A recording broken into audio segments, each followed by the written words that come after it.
नमस्कार प्रणाम। हम वैशाली किंग धनंजय धरकन आप सभी भोजपुरी समाज श्रोता के हाथ जोड़ के प्रणाम कर रहे बानी। आज हमारे एगो गाना आवा था जो कि सारे जितने भी लवर भाई हैं सबके लिए मैंने गाया है। नए साल पर एक नंबर गाना।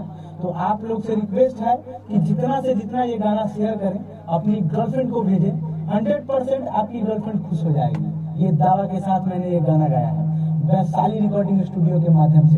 तो चलिए भैया, आप लोगों के बीच वो गाना को प्ले करके सुनाता हूँ और आप लोगों के सामने गाता हूँ। चलिए, प्रणाम।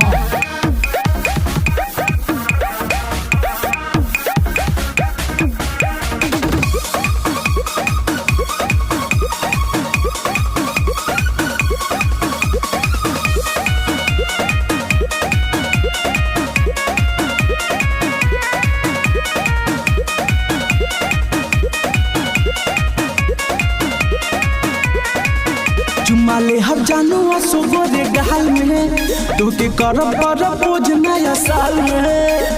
ए जान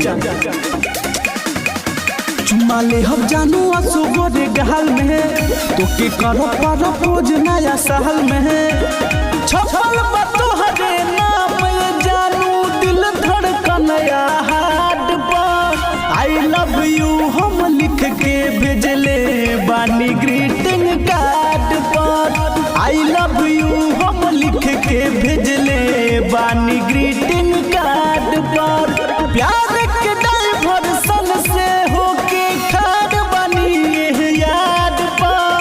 आई लव यू हम लिख के भेजले बानी ग्रीटिंग कार्ड पर। आई लव यू हम लिख के भेजले बानी ग्रीटिंग कार्ड पर।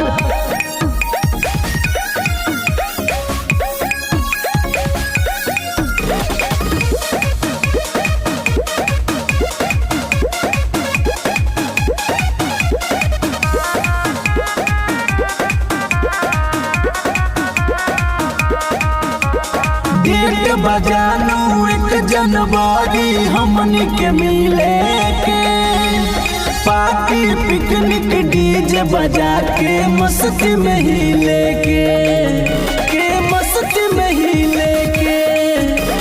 डेट बजानू 1 जनवरी हमनी के मिले के, पार्टी पिकनिक डीजे बजा के मस्ती में ही लेके।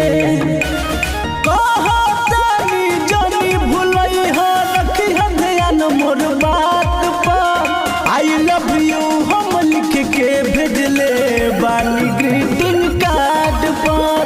आई लव यू हम लिख के भेजले बानी ग्रीटिंग कार्ड पर।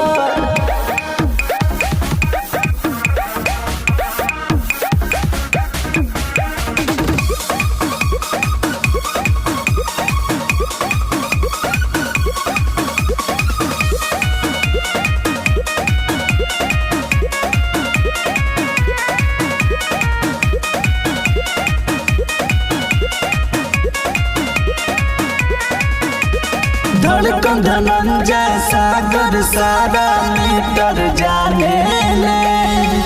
हाँ तू मोर लवर आशुतोष भी माने ले, आशुतोष भी माने ले। धड़कन धनंजय सागर सारा मीटर जाने ले। हाँ तू मोर लवर आशुतोष भी माने ले।